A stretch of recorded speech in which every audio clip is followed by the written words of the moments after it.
Muy buenos días, tardes, noches, espero se encuentren bien. En el video anterior les comenté que en esta ocasión hablaríamos del liderazgo que en teoría está ejerciendo López Obrador en la lucha contra el coronavirus. Y les adelanté que a mi juicio pues dejaba que desear. Veamos por qué. En primer término, yo creo que todos estamos de acuerdo que la lucha contra esta pandemia tiene dos frentes, el sanitario y el económico. Todos hemos visto cómo desde el principio en el frente sanitario, pues por lo menos a mi juicio López Obrador ha puesto la debida atención, mas no así en el frente económico. Pues a diferencia del primero, en el frente económico pues no se designó un líder, no comentó que se fuera a auxiliar de especialistas financieros que lo guiaran en sus decisiones, ni se señaló un vocero que nos diera conferencias informativas diariamente. No pasó nada de eso. Quizás fue la frivolidad con la que López Obrador trató el asunto de la pandemia en las primeras semanas, y de ello hay evidencia que veremos en el próximo video, lo que lo llevó a la conclusión de que pues en el terreno económico no había nada que planear y que si se presentaban problemas, pues él sobre la marcha iría tomando las decisiones pertinentes para resolverlos, sin necesidad de auxiliarse de especialistas en el tema. Aquí sí no importaba que él no fuera todólogo, como sí importó en el aspecto sanitario. Bien, está bien. Y esto puede confirmarse si observamos lo que sucedió en las primeras semanas de la pandemia con respecto a la comunicación de los asuntos relacionados con el flanco económico. Vimos que esta comunicación se dio pues esporádicamente por ahí en eventos públicos, alguna que otra entrevista en medios de comunicación, redes sociales, por parte del secretario de Hacienda, el doctor en Economía, Arturo Herrera, quien pues asumió que a él le correspondía esa tarea, porque ya vimos que no lo designaron, pero bueno, él dijo, bueno, yo creo que ahí me toca, y entonces ahí les va un tuit el 3 de abril, en el que declara que en la semana siguiente se detallarían el proceso o el proyecto de apoyo para la pequeña y mediana empresa, entiéndase los créditos, lo cual 3 días después, el 6 de abril, salió a desmentir públicamente López Obrador, enfatizando que no habría más detalle sobre ese tema, que lo que estaba en el plan de reactivación económica es lo único que había, 2.100.000 créditos para formales e informales, es decir, no solo para las pymes. Más aún, con respecto a este mismo tema, afirmó, la gente sí va a saber de qué estoy hablando, los especialistas no, porque ellos están acostumbrados a otras acciones, recetas del periodo neoliberal.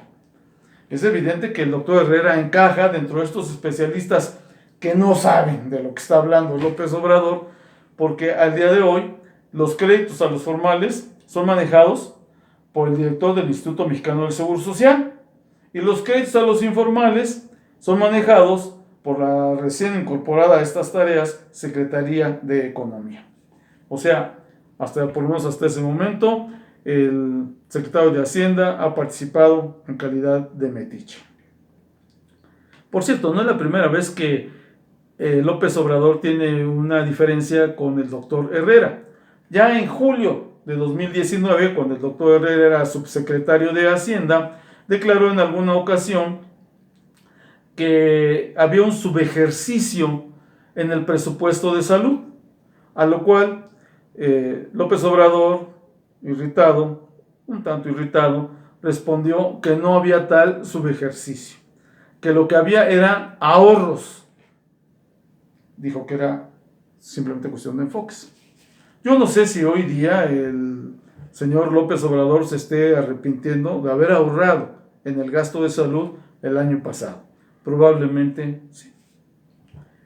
En conclusión, podemos decir que el liderazgo de Andrés Manuel López Obrador ha sido errático básicamente por 3 puntos fundamentales. 1.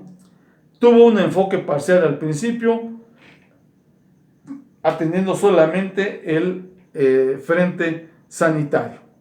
y que aún así eso no fue suficiente como para evitar que se equivocara al elegir la estrategia para combatir en dicho frente, que fue la de esperar que los contagiados hicieran contacto con el sistema de salud, lo que vimos en el primer video sobre este tema. Y que además actuara bajo una planeación en el terreno sanitario deficiente, que es lo que vimos en el video anterior, y que si eso no fuera suficiente, yo creo que podríamos corroborar dicha deficiencia si hoy le pidiéramos el soporte documental al doctor López-Gatell de dicha planeación. Ahí nos daríamos cuenta de las fallas que tuvo. Bien, el segundo punto. El frente económico fue relegado a que se actuara pues de manera reactiva, es decir, sin plan previo. Como diríamos coloquialmente, ir correteando los problemas. Conforme se fueran presentando, bueno, pues los vamos resolviendo.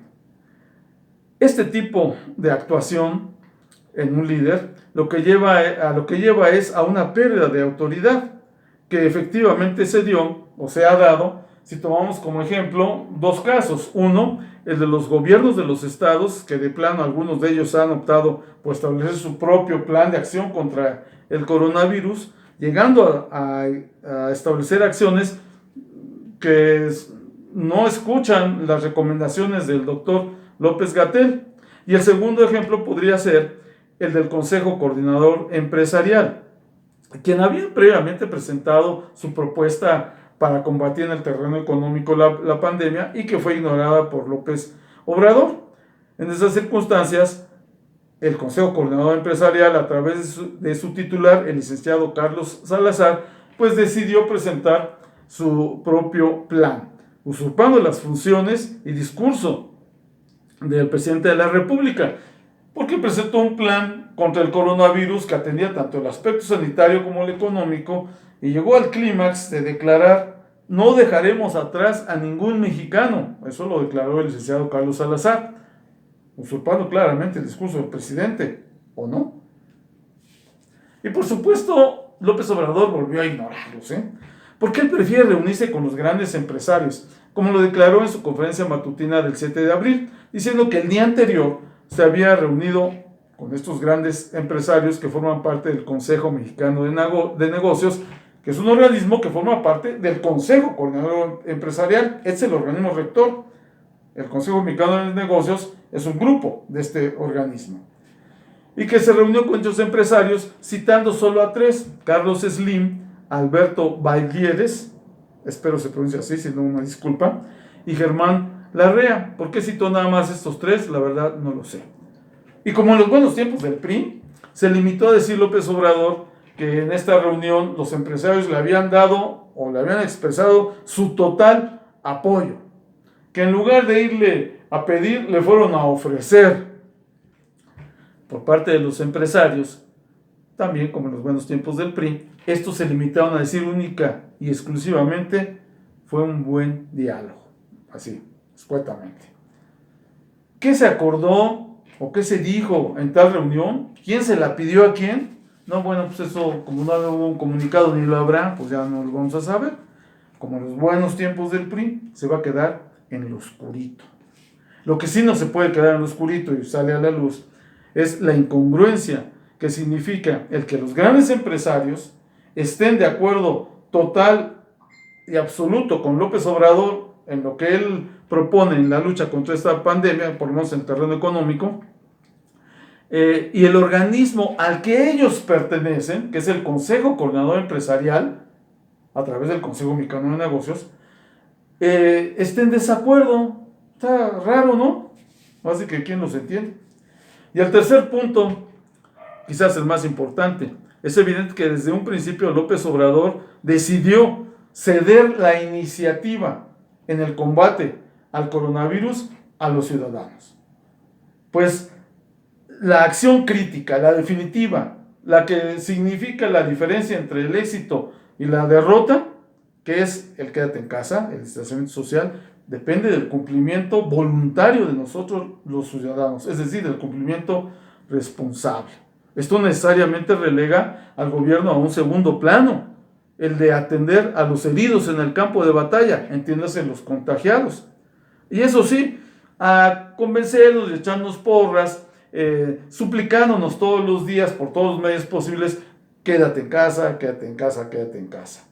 Y utilizando el viejo truco de los guayabazos para convencernos. No, hombre, esto lo vas a cumplir, ¿por qué? Pues porque somos mucho pueblo, somos muy responsables, nos gobernamos a nosotros mismos, somos ejemplo para el mundo. O sea, él sigue en campaña, lo que nos venía diciendo desde ese entonces. Espérenme, y uno importantísimo, somos muy responsables. Y este toma especial relevancia ahora, porque como no hubo planeación en el frente económico, pues entonces hay necesidad de pasar el sombrero para conseguir fondos. Y ya López Obrador lo empezó a hacer con los partidos políticos y los funcionarios públicos, que les va a muchar el aguinaldo y parte de su sueldo. Bueno, cuando se ejerce un liderazgo tan errático, la consecuencia, pues inevitable, salvo un milagro, es que se pierda la credibilidad. Y si se pierde la credibilidad, como yo creo que ya está ocurriendo, pues entonces hay que recurrir a trucos para llevar el control de daños, como el discurso demagógico, como las declaraciones cada vez más arriesgadas, maquillar la imagen. Como digo, ya vimos ahora al doctor López-Gatell en un programa pues leyendo poesía, ¿no? Para mejorar la imagen. Y yo creo que eso ya nos está pasando. Eso lo veremos en el siguiente video.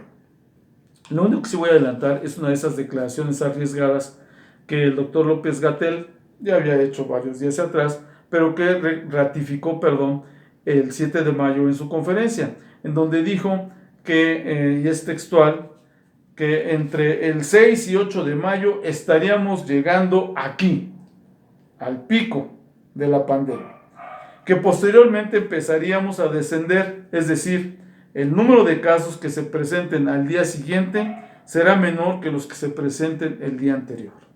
Si no estoy entendiendo mal, pues eso significa que hoy 9 de mayo los números que se presenten serán menores que el 8 de mayo, ¿no? Es lo que yo entiendo que él nos dijo. Y sinceramente, yo que sigo las cifras diario y trato de analizarlas, pues veo muy difícil que eso se cumpla. Es más, casi sería un milagro.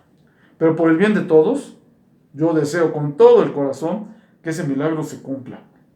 Y que realmente hoy 9 de mayo, las cifras con respecto al 8 de mayo sean menos. Bien. Yo no sé si aún sea tiempo de cambiar la estrategia, como sugería yo o proponía yo en mi primer video. Quizás ese tren ya se nos pasó. Pero si eso es así, y si ahora resulta que nosotros somos los responsables del éxito o fracaso en esta lucha, bueno, pues entonces debemos tomar un papel que vaya más allá de cumplir cabalmente, como es indispensable, con el quédate en casa. Tenemos que ir más allá.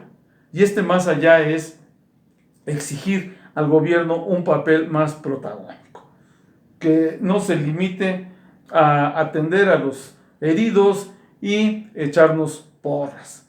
No, yo creo que tenemos que exigirle, porque finalmente, como el propio López Obrador lo ha dicho, el gobierno trabaja para nosotros, tenemos que exigirle que se pongan las pilas y que vaya a asesorarse de aquellos países que tuvieron más éxito en controlar de una manera más rápida la pandemia, para que nos digan qué hacer. Esto es crucial. Quizás con esto podamos evitar que el número de mexicanos que van a morir, que desgraciadamente van a morir, y que estoy consciente que todavía falta de muertes, por desgracia, pero que esas muertes adicionales sean las menos posibles.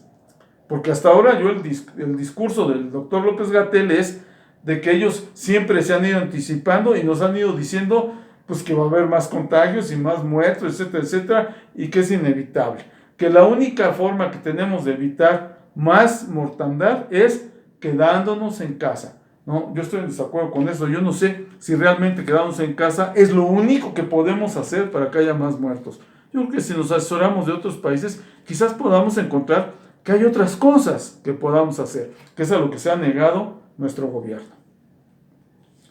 No seamos inhumanos, no seamos indolentes. Si podemos reducir el número de muertes en lo sucesivo, hagámoslo.